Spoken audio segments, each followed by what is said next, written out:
Good morning, students. Welcome to your science class.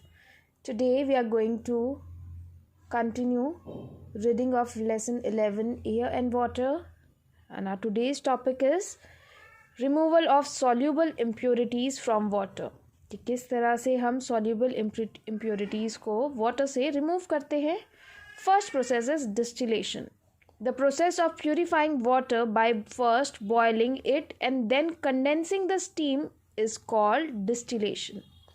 Distillation एक process है जिसमें हम फर्स्ट ऑफ ऑल वाटर को प्यूरिफाई करते हैं, उसे बॉयल करके, and then condensing the steam, और उसके बाद जो स्टीम है उसको कंडेंस करके इस प्रोसेस को क्या बोला जाता है? डिस्टिलेशन. सी हियर, यहाँ पे इम्प्योरिटीज़ हैं लिक्विड में, और जब हम उसको बॉयल करते हैं तो इसमें से स्टीम निकलती है and that steam is then used. Okay, it involves two process, evaporation and condensation. इसमें two process use होते हैं. As we know कि boiling of water हो रही है, that means उसमें evaporation and condensation method use होगा.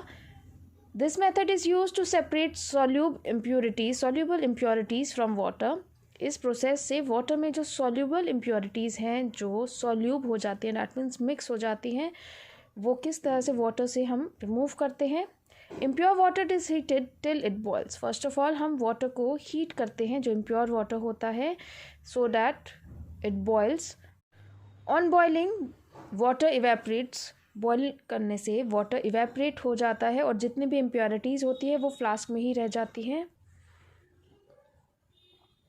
The steam is pass through a condenser. जो ये स्टीम है, यहाँ पे बॉयल होने पर जो स्टीम बनती है वो एक कंडेंसर, दिस इज़ कंडेंसर, उससे पास होता है, which is kept cool by circulating cold water around it. जिसे कि कूल रखा जाता है.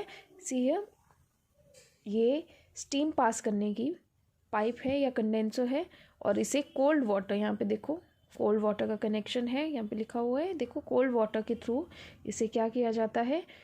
कूल किया जाता है. The steam cools down in cool condenser. इस कंडेंसर में जो स्टीम बनी थी यहाँ पे वाटर से, बॉइलिंग वाटर से, वो यहाँ पे क्या होती है? कूल डाउन हो जाती है and changes back into water, और वो दोबारा से वाटर बन जाती है. This water is collected in another flask. और जब यहाँ पे स्टीम कूल होने से जब वो वाटर बन जाती है तो उसे यहाँ पे कलेक्ट किया जाता है, विच इज़ एब्सोल्युटली प्योर. जो ये वाटर है ये एब्सोल्युटली प्योर है, इसमें कोई भी इम्प्योरिटीज़ नहीं है. This distilled water is used as coolant in vehicles, batteries, inverters, science laboratories as well as in making medicines. जो ये distilled water है इसे as a coolant use किया जाता है vehicles में, batteries में, inverters, science laboratories as well as medicines बनाने में, because ये बिल्कुल pure form of water है. Okay students? Now purification of water in public water supply system. किस तरह से वाटर को प्यूरिफाई किया जाता है in public water supply systems में. There is a possibility that even after removing insoluble and soluble impurities, की पॉसिबिलिटी रह जाती है कि आफ्टर रिमूविंग इनसॉल्यूबल या सॉल्यूबल इम्प्योरिटीज़ ड्रिंकिंग वाटर में स्टिल कंटेन जर्म्स, कि ड्रिंकिंग वाटर में फिर भी जर्म्स रह जाए. Do you know that the clean water which we drink from the tap of our homes is first cleared of its impurities by the water works department before making it available for use? आपको पता है जो आपके home में drinking water आ रहा है tap में, वो first of all water work department उसे क्लीन करते हैं, उसमें जितने भी इम्प्योरिटीज़ होती हैं उनको रिमूव करते हैं, और उसके बाद ही वो हमारे लिए अवेलेबल होती है. This process is called water treatment, और इस प्रोसेस को क्या बोला जाता है? Water treatment. The different steps involve in purification of water are given on the next page. कि डिफरेंट जो स्टेप्स हैं वाटर प्योरीफाई करने के लिए वो नेक्स्ट पेज पे आपको दिया हुआ है. Though the piped water we get at home is usually safe for drinking. जो पाइप्ड वाटर हमारे होम में आता है वो यूजुअली तो सेफ़ होता है ड्रिंकिंग के लिए, but sometimes leakages and poor maintenance can still let in impurities and germs. But because of leakages and poor maintenance उसमें कुछ इम्प्योरिटीज़ और जर्म्स हो सकती हैं. So we should use water purifiers और filters at home, and because of that हमें safe रहने के लिए वाटर प्योरीफायर्स या फिल्टर्स को यूज़ करना चाहिए हमारे घर में. Why is distilled water use in laboratories for doing experiments? Distilled water का यूज़ क्यों किया जाता है लेबोरेटरीज में एक्सपेरिमेंट करने के लिए? डिस्टिल्ड वाटर हमने अभी देखा था किस तरह से बनता है, जो सॉल्युबल इम्प्योरिटीज़ होती हैं उसको by boiling and then condensation के थ्रू उसको पास किया जाता है स्टीम को, एंड आफ्टर दैट वो डिस्टिल्ड वाटर मतलब क्लियर वाटर बन जाता है। लेबोरेटरीज में क्यों यूज़ किया जाता है? You have to think and answer this question. Okay, students? Then fact is potassium permanganate crystals are added to wells to kill the germs. जो potassium permanganate crystals होते हैं, this is a chemical, इसे wells में जो कुएं होते हैं उनमें ऐड किया जाता है just to kill the germs. The boiling of water is the simplest and most common method of purification. Boiling of water जो होता है वो बिल्कुल सिंपल और कॉमन मेथड है वाटर को प्योरीफाई करने के लिए। The boiling of water for at least 10 minutes kill the germs that are present in it. हमें वाटर को एटलीस्ट 10 मिनट्स के लिए बॉयल करना चाहिए सो डैट उसमें प्रेजेंट जर्म्स किल हो जाए।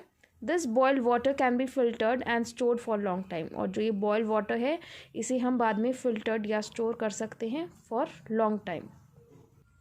Now let us go through different step in purifying water. Coagulation loading is a process in which alum and some other chemicals are added to water to attract dirt particles and form clumps. See here, this is water. Water में lime और alum को mix किया जा रहा है so that उसे हम जो इम्प्योरिटीज़ है या डर्ट है वो उसको अट्रैक्ट कर सके। सी हियर, इसमें एलम और लाइम को मिक्स किया हुआ है। Second is sedimentation. After coagulation the water is collected in large tanks. Coagulation जो प्रोसेस है यहाँ पे, उसके बाद वाटर को लार्ज वाटर टैंक्स में कलेक्ट किया जाता है एंड लेफ्ट अनडिस्टर्ब, और उसके बाद उसे डिस्टर्ब नहीं किया जाता। This leads to settling down of heavier insoluble impurities down at the bottom of the tank. और इससे क्या होता है कि जितने भी इनसॉल्युबल इम्प्योरिटीज़ हैं उस वाटर में वो सेटल डाउन हो जाता है टैंक में। यहाँ पे देखो वाटर को अनडिस्टर्ब किया हुआ है और यहाँ पे इम्प्योरिटी सेटल डाउन हो जाती है। Then third step is filtration. The water then passes through filters made of sand, gravel and charcoal. Then water को क्या किया जाता है, पास किया जाता है with the help of through different filters that is made up of sand, gravel and charcoal, so that उसमें जितने भी स्मॉल फ्लोटिंग पार्टिकल्स हैं वो रिमूव हो जाए। सी यहाँ से पास किया जा रहा है। And then chlorination. Then chlorination का प्रोसेस आता है।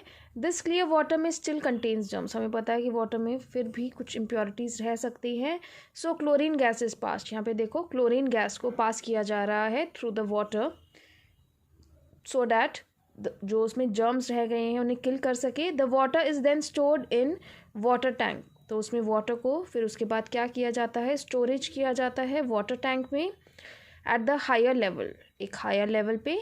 As water always flows from the higher level to lower level, because हमें पता है कि जो वाटर है वो हमेशा हायर लेवल से लोअर लेवल पे फ्लो करता है। It is distributed to various localities in the city and after that यहाँ से जो स्टोरेज ऑफ वाटर है इसको डिस्ट्रीब्यूट किया जाता है सिटी के डिफरेंट लोकेलिटीज़ में। Okay students, so this is the entire process of water purification, जिसे वाटर ट्रीटमेंट भी बोला जाता है।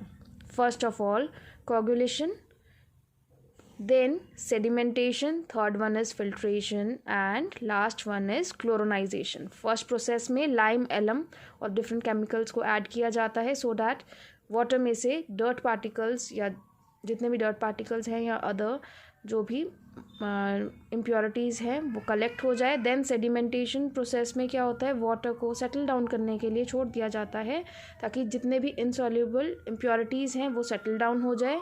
एंड आफ्टर दैट फिल्ट्रेशन में डिफरेंट फिल्टर्स बनाए जाते हैं that is made up of sand, gravel और चारकोल, जिससे जितने भी स्मॉल फ्लोटिंग पार्टिकल्स हैं वो सारे रिमूव हो जाए। एंड देन क्लोरीन गैस को पास किया जाता है जो लास्ट प्रोसेस होता है फ्रॉम वाटर, सो डैट अगर उसमें कुछ भी जर्म्स, रिमेनिंग जर्म्स होते हैं वो भी वाटर में से किल हो जाए एंड आफ्टर दैट स्टोरेज किया जाता है वाटर को एट हाई लेवल और वहाँ से डिस्ट्रीब्यूट किया जाता है वाटर को in various locality of the city. Okay students, this was all about chapter number 11, air and water. Read this chapter properly and do book work of this chapter. Thank you and goodbye students.